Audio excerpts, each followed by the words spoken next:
Greetings to my wonderful people of Rhoda. I'd like to take this opportunity to introduce myself to the young Rhoda folks in mainland, Hawaii, Guam, Saipan, and here in our beautiful island of Rota. My name is Crispin Manglonia Ogo. I am one candidate seeking for a Senate seat for this 2022 general election. I want to let you know, Manhobin, that at one time I was your congressman from 2003 to 2008. I was 33 years old at the time. During my tenure as a two-term congressman, I did appropriate many youth programs. I appropriated monies for Rhoda Little League, Division of Sports and Recreation under DCCA, travel for our young folks to compete in Saipan, and many other youth activities. But one of the most enjoyable youth programs that we brought to Rhoda was bringing motocross riders from Saipan, motocross riders from Guam to compete during one of our San Francisco de Bora Fiesta. That was a fun weekend. I also want to share with you a story that happened unexpectedly. I was able to secure funding for a facility until today is being used. The Tunkindo softball field in Sinapalo. I was able to secure funding for that. The funding that I secured was supposed to construct a pathway from Rota Resort to Tutetu Beach. And thanks to Mr. Vincent Calvo, who was the board of NMLC at the time, he brought that to my attention that a legislative member is required during this particular board meeting to come in and share what type of project does the Rota delegation want to do for the island of Rota. Incidentally, I was flying from Rota to Saipan when I met Mr. Calvo, and he brought that to my attention. I immediately contacted TSD Saipan and asked them if they have a blueprint for the Capitol Hill baseball field. And one of the Rota TSD personnel at the time, Mr. Joseph Enos Jr. and Mr. Darrell Songson, was able to respond in less than an hour. Met me at NMHC boardroom. I placed the blueprint in front of them and told the board of directors at the time that this is the project that Rota needs. This was in 2005, I believe, or 2006. That's a long time ago. But because of my immediate action, less than an hour, we secured funding, or I secured funding, for the current Tunkindo softball field. You see, at the time, and even until today, I'm all out for Manhobin program, Manhobin project. And that proves, if you look at all the bills that I've introduced during the 14th and 15th legislature, a lot of them were appropriation for youth programs. And I will continue and commit myself to assist our youth if I ever have a chance again in this 2022 general election. I encourage you to choose who you want to vote. Educate yourself about your candidates so you can be sure who will best fit to serve the island of Rhoda. Everyone who are running for the Senate seat, I believe, are wonderful people. They all have plans for Rota.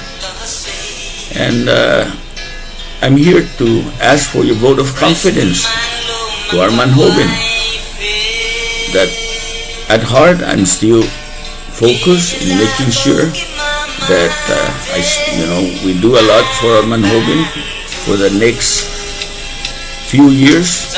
However, one of my major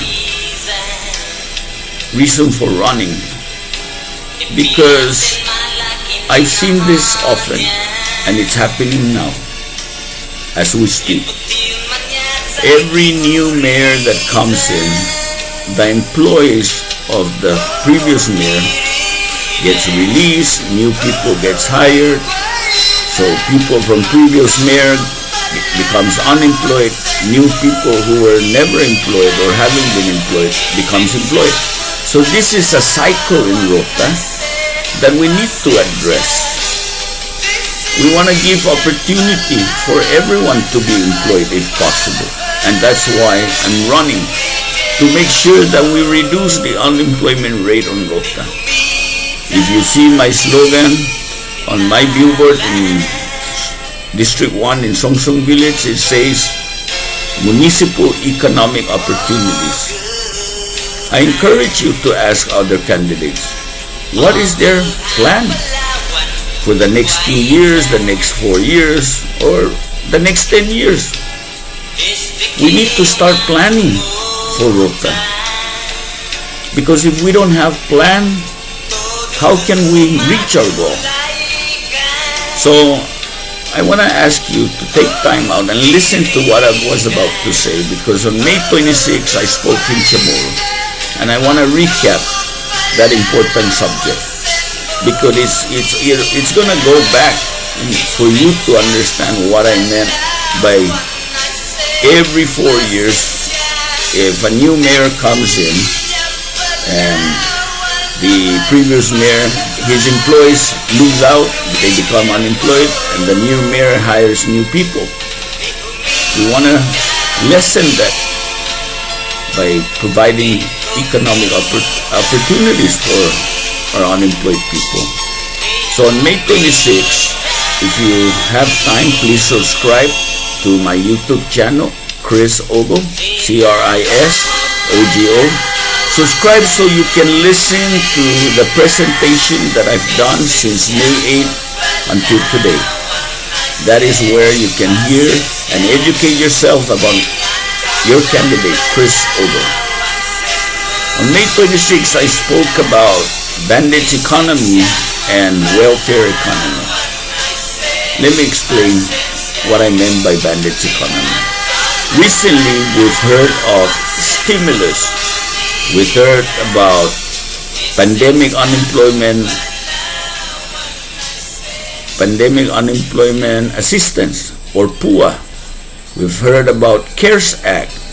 We've heard about the American Rescue Plan Act, or ARPA. Every typhoon disaster, FEMA comes in. Sometimes they give us food stamps, give us financial aid for our welfare, for our well-being. So when we look at stimulus, CARES Act, ARPA, these are aid coming from the federal government or sometimes local, but it's temporary. Look at the number of CARES Act employees, and now we have many ARPA employees being hired at the mayor's office, left to right, governor's office. But how long will that last? Not long. Now, if those money is exhausted, then what is next? You become unemployed again? Do we have a plan to continuously employ those people under CARES Act, ARPA? It's a great opportunity for us. But we don't need to we don't need to wait for major disaster or a pandemic. But I just want to share with you that is part of our government, that we receive bandage economy. So that's what I mean by bandage economy.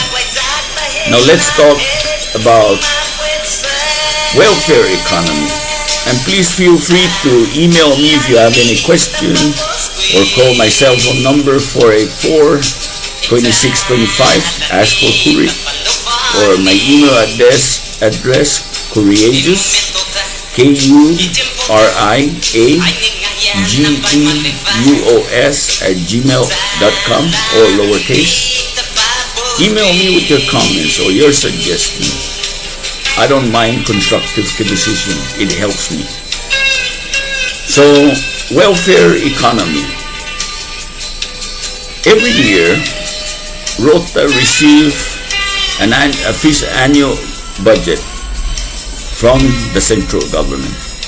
You see, 2 weeks ago, I wrote to Secretary of Finance David Atali asking him to give me data going back 5 years of the revenue contribution of the municipality of Rota into the general fund. See, the general fund is where taxes are all collected, then the legislature appropriates them or allocates them to the departments, to the municipality. The governor signs them into law. So why I call the annual appropriation for Rota welfare economy? When the response of Mr. David Atali came, I looked at the past 5 years of Rota's revenue contribution into the general fund. One fiscal year was $1.6 million. The other year was $1.4 million. The other year was 1.2. And guess what? The central government gives Rota over $6 million. So you contribute 1.2 million, but you get 6 million back. A subsidy of over $4 million. It's not bad because the central government needs to provide us for our welfare, for the welfare of the people of Rota, for the municipality to provide services. It is not bad, but it's an eye-opener. You contribute 1.2 million, but you receive over 6 million. We need to start thinking, how can we develop Rota by contributing, and at the same time money will stay in the municipality? I have ideas and I will share them on June 19th. So I encourage you, Manhobin, to subscribe to my YouTube channel so you can be educated about my candidacy. So June 19th, take time out, go to my YouTube channel, Chris Ogo, CRISOGO, and listen to my platform or my economic package. Because during the May 26 presentation, I also mentioned that the U.S. Congress is not keen in renewing on December 30, 2029.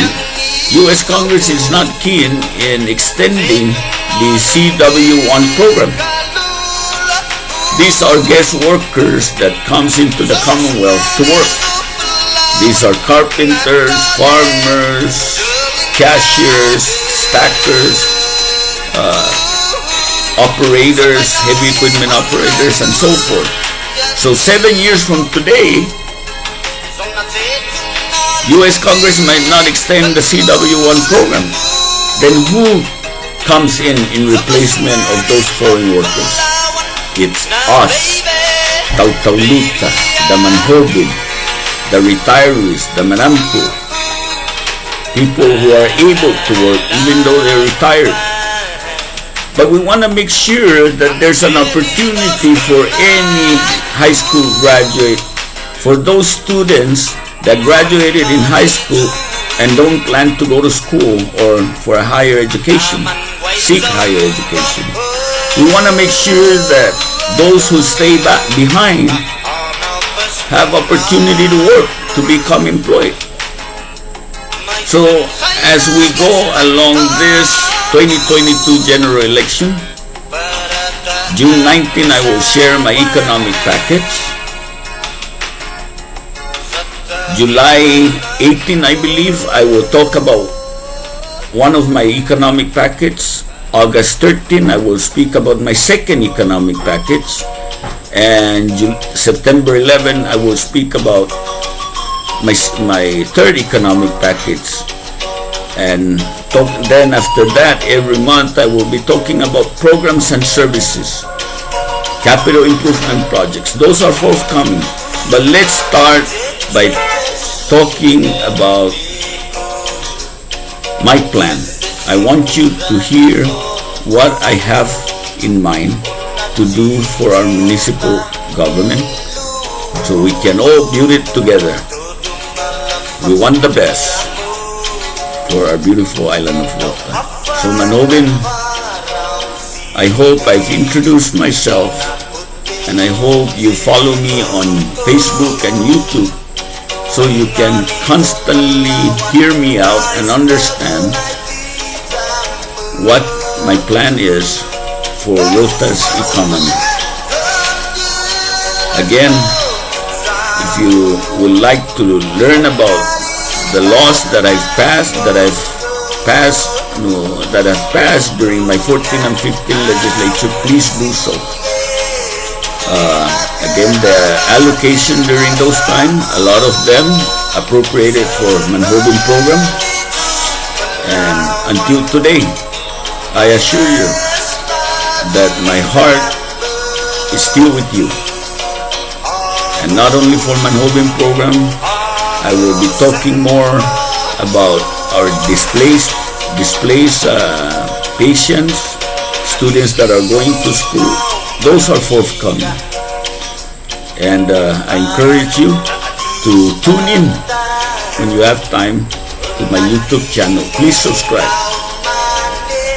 I want to take this opportunity once again to ask you to please consider me as one of your senators to become one of your Rota legislative delegation members. And if you chose me, the people of Rota chose me, I've always mentioned this during my presentations, that I would like to encourage the new elected Rota legislative delegation and the new elected mayor, the new elected municipal council, that I will encourage and invite them for a Rota Leadership Summit. The Rota Leadership Summit is very important, like what I always say to people from Rota that I meet. If there's no such thing and inauguration is done, again, we want to be back to square one because everybody is going to have their own idea. But what if we all can come together as one Rota leadership and plan out what are the pressing issues, what are the priorities for Rota, what are the economic opportunities for our municipality. Because without the Rota legislative delegation's authority in the legislature to appropriate funds for Rota, it will become hard for our mayor and the people of Rota to provide more programs and services. We've seen this for the past 3 years. We all experience it. That when the Rota delegation don't meet, the people of Rota suffer, the mayor suffers. So we need to work together. And I encourage all candidates to feel that there's nothing wrong to talk about coming together. Regardless of your party affiliation, we're all working and planning to work for the people of Rota. So we should put it in our mind and heart that after inauguration, and I hope I win, we need to come together and establish that Rota Economic Summit, and hopefully every year we can come back and present to the people of Rota what we've done so far. If a Rota Municipal Summit has been created and we have plans to work on, then it will be good for us. Thank you for your time. Until June 19, I will be coming out to unveil my economic package. Maila zatafan afana gui, bastahid man afanya gui. Let's teach each other. Let's stop pushing ourselves down. We need to start talking about this, that we need to teach each other, tafanafanawi, and not to put anyone down. Let's work together for the people of Rota. Si Zeus Maosit. Adios. Estay June 19 talo.